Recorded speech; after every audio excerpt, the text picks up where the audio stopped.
What's the hardest thing about writing? Well, it's getting started.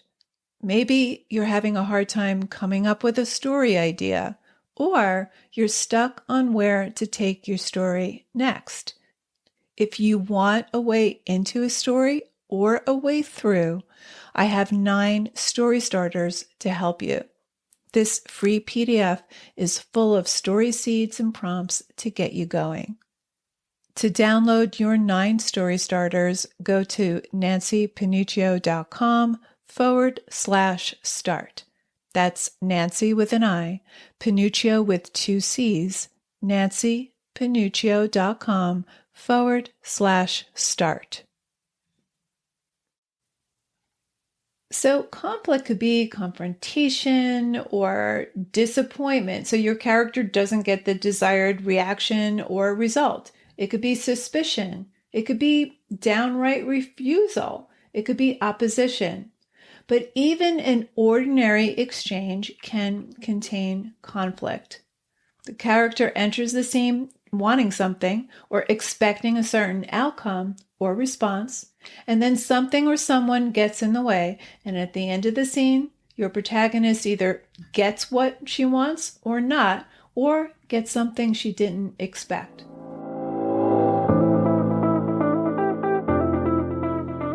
Writer Unleashed is for you, a writer who has a story you want to bring onto the page and into the hearts and minds of readers. I'm Nancy Panuccio, writer, editor, and writing coach. And each week, we'll explore techniques, mindsets, and inspiration for writing stories readers can't put down. Thanks for spending some time with me today. Now let's begin.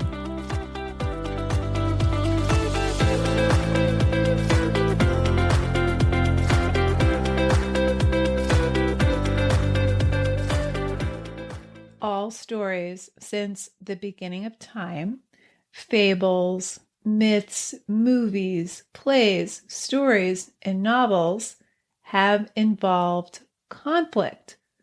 Conflict is the essence of dramatic action. Somebody wants something and goes out to get it and has trouble getting it. That's what a story is in a nutshell.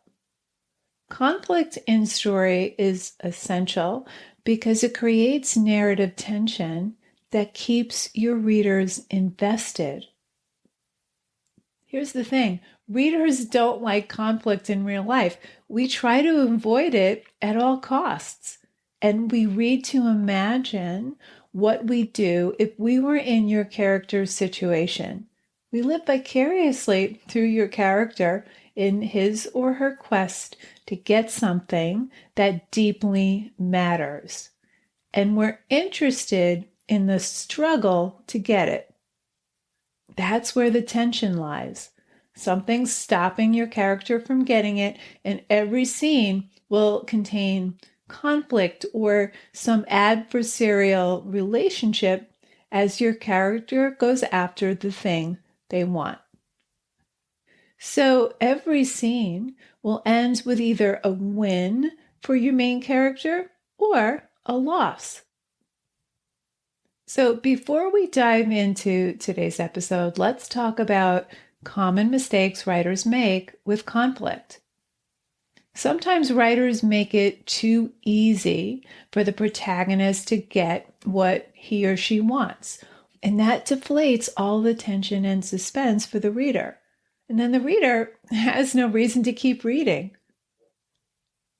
Sometimes writers avoid direct confrontation between characters. So the conflict will exist in the character's head, but this character doesn't take a stand or do something to get what she wants, and she doesn't confront her adversary directly or even obliquely. So there's no conflict. She may think about why this person or thing is in the way, but there's no direct confrontation. Or sometimes writers will string together conflict after conflict after conflict. So it swings from one conflict to another and another, and they're major conflicts. So there are sequential rounds of fighting, for example. It might swing from one battle to the next battle, or from one highly contentious interaction to another.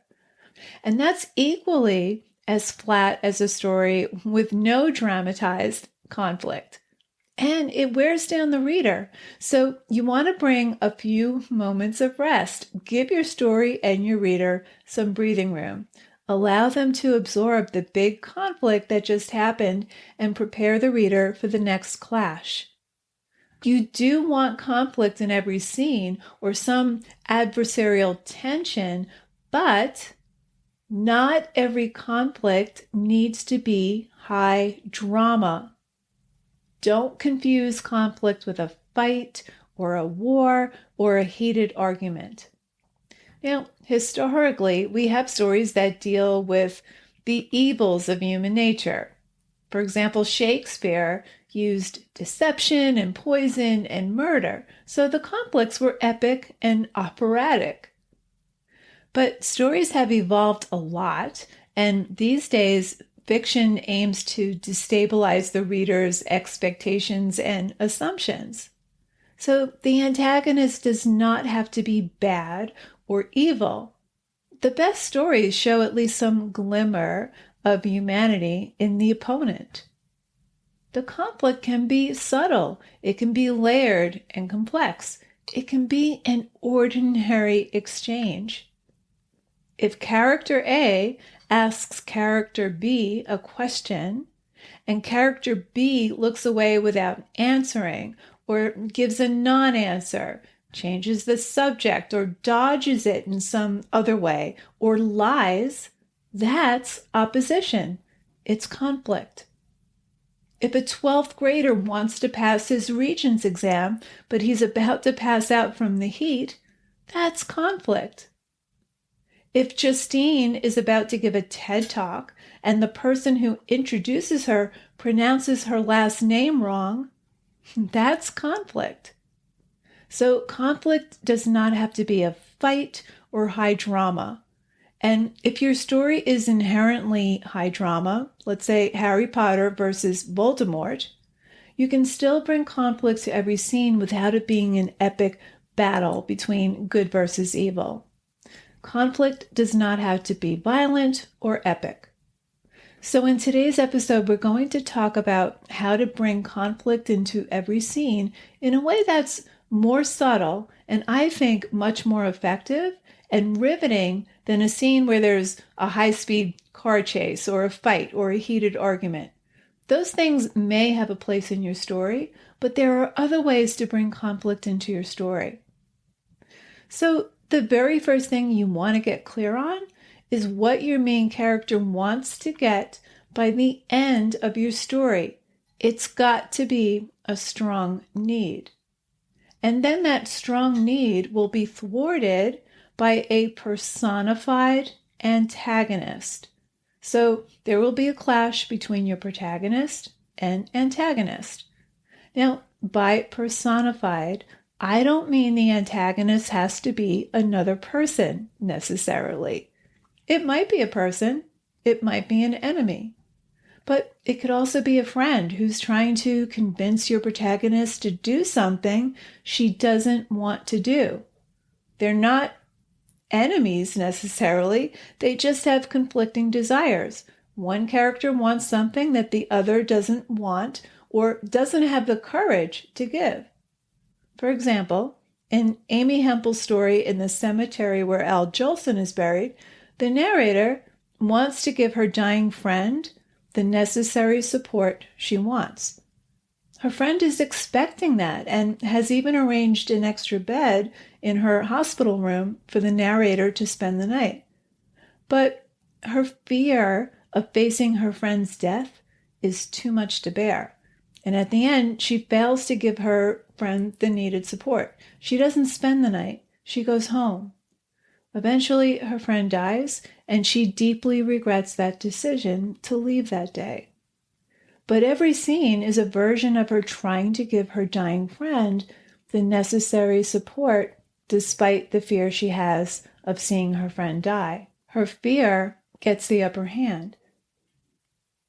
So your personified antagonist could be a person, but it could also be a group of people.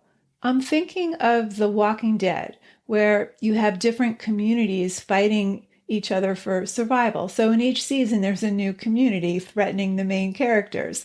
There's the Saviors, and then in a different season, the Whisperers. The antagonist might be a fish, like in Hemingway's The Old Man and the Sea. It could be a system or bureaucracy. Franz Kafka's The Trial is about a man arrested one morning on charges that are never made clear to him. So he tries to find out what he's accused of. His antagonist is not a single person, but the bureaucracy of the legal system. Your personified antagonist could be nature. It might be the weather or some other element of nature. I'm thinking of Cheryl Strayed's memoir, Wild, about her solo 94-day hike along the Pacific Crest Trail, or John Krakauer's book, Into Thin Air, about the Mount Everest disaster where 8 people died. The antagonist could be your protagonist. Your main character can have conflicting desires, internalized beliefs that impede him from getting what he wants. I'm thinking of Holden Caulfield in The Catcher in the Rye. Holden sees everyone else as his antagonist, but we, the reader, can see what he can't see, that he judges everyone in his life, and he chooses to alienate them. It's a defense mechanism, but he chooses to be a loner. He prides himself on it. So your personified antagonist could be, number 1, another person or animal or fish. Number 2, a group of people. Number 3, a system like the law or societal expectations. Number 4, your protagonist. And number 5, nature. There may be many things thwarting your main character. It may be all of those things I just spoke about. So there may be a matrix of opposition, and that's a good thing. You want that. But there should be one primary antagonist. In Amy Hempel's In the Cemetery Where Al Jolson is Buried, the antagonist is the dying friend. There's no battle or argument. The narrator disappoints her friend profoundly and regrets it.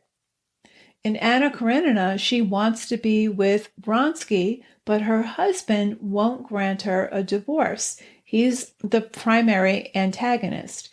He threatens to take away her son. But divorce in 19th century Russia is not that easy to get. It's actually very complicated. So she's got that going against her as well.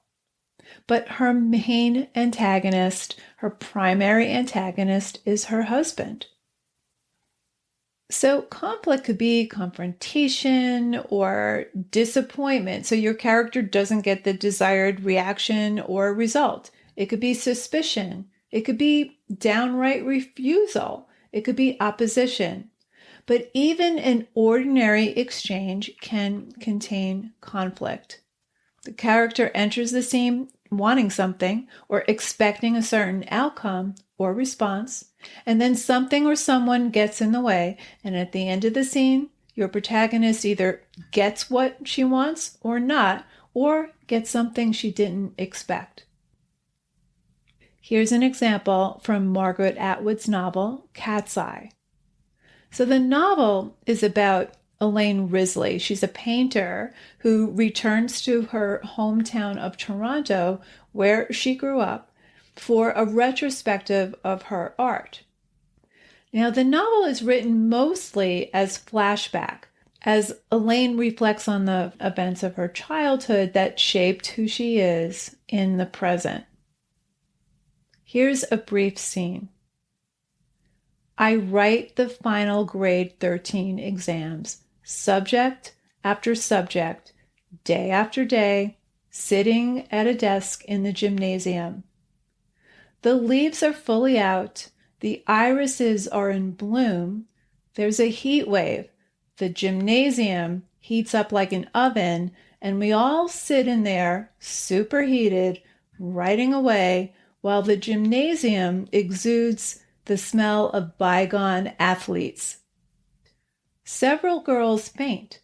One boy keels over and is found afterward to have drunk a pitcher of tomato juice out of the refrigerator, which was really Bloody Mary's for her mother's bridge club.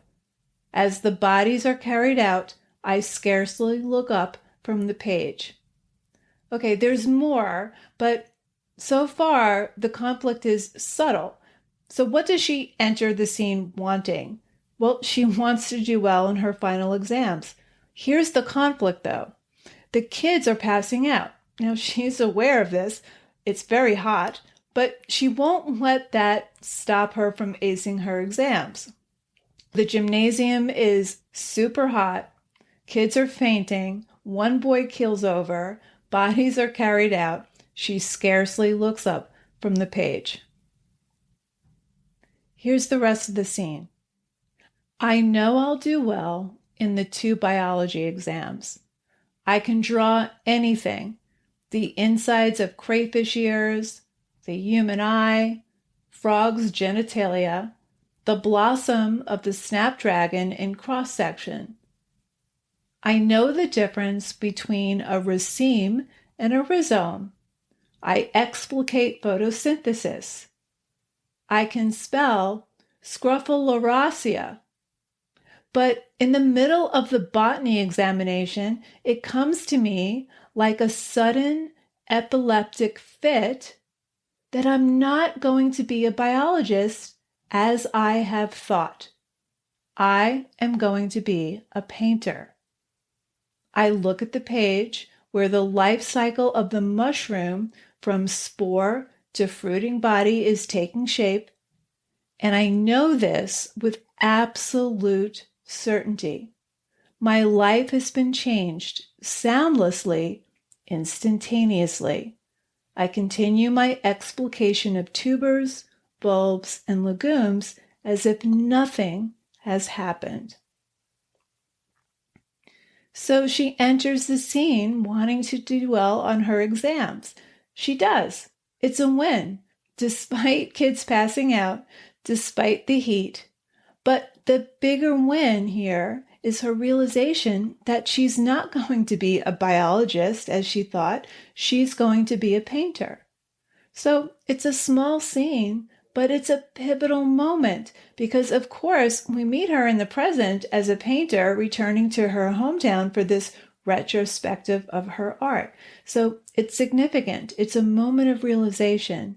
She thought one thing going into the scene and realized something new at the end of it. Now, the author could have just showed her taking her exams and coming to that realization, but she brought in conflict. She didn't make it easy. We have the heated gymnasium. It felt like an oven. We have the fainting kids being carried out. So it's subtle. We're not thinking conflict here. We're delighting in the clash of ideas right on the sentence level. It disrupts our expectations. I don't know about you, but if I was in that gymnasium, I would be very uncomfortable and focused on the heat, and I'd be hyper vigilant about the kids passing out. So it's not high drama, but there's conflict. Another effective way to bring conflict into a scene is through dialogue. Any adversarial exchanges that you have in a scene lift the dialogue off the page. Again, it doesn't have to be a fight or a contentious situation. It can be, but it doesn't have to be.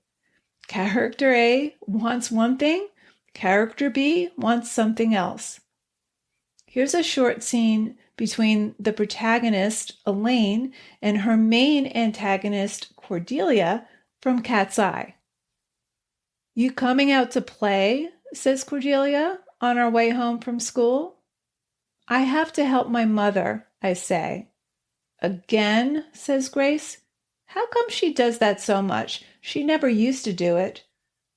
Grace has begun talking about me in the third person, like one grown-up to another when Cordelia is there. I think of saying my mother is sick, but my mother is so obviously healthy, I know I won't get away with this. She thinks she's too good for us, says Cordelia. Then to me, do you think you're too good for us? No, I say. Thinking you are too good is bad. We'll come and ask your mother if you can play, says Cordelia, switching back to her concerned, friendly voice. She won't make you work all the time. It isn't fair. And my mother smiles and says yes, as if she's pleased that I'm so much in demand, and I am pried away from the muffin cups and the washing machine wringer, expelled into the outside air. So this is a short scene. It's an exchange between the narrator and her two girlfriends. The main antagonist here is Cordelia. Cordelia is the main antagonist in the novel. She's the focal point of Elaine's memories in the present.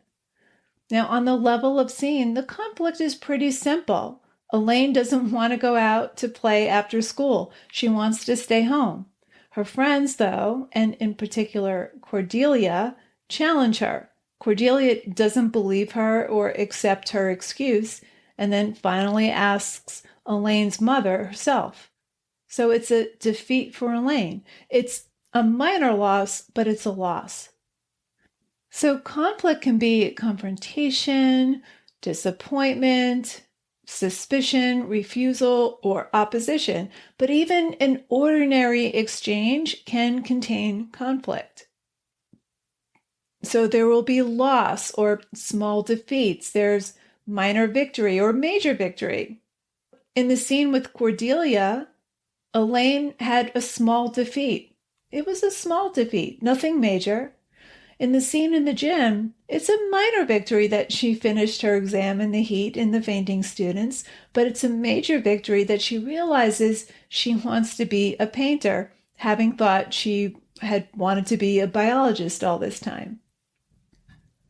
So where do you find conflict for your story? Well, we only have to look at our own lives to find material for our stories. We have all quarreled or argued with someone, even if it's just in our own head, even if it's just imagined. We've all felt intimidated, even if it's just momentarily, by someone who's more intellectually or physically powerful than us. Bosses, parents, even a friend. Elaine is intimidated by her friend Cordelia. We've all lied, and those lies may be big or small. Elaine's lie about her mother needing her is a small lie. So these are all types of conflict you can bring to your story. They can be big or small. There are many ways to create an adversarial implication. It doesn't have to be overt or epic. Okay, so let's wrap this up. Conflict in story is necessary, but it doesn't have to be high drama.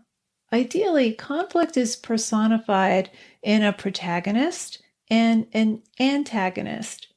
Your protagonist may face a matrix of opposition, a person, a system, and the weather, for example, but the most effective is a single antagonist, one main antagonist. Now, that main antagonist may be an animal. It could be a bear or a fish. Hemingway's novella, The Old Man and the Sea, is about an old man who longs for his younger days, and that's personified through his antagonistic relationship with a fish. Cheryl Strayed's struggle is with the grief of her mother's death, and the antagonist is personified by the trail itself.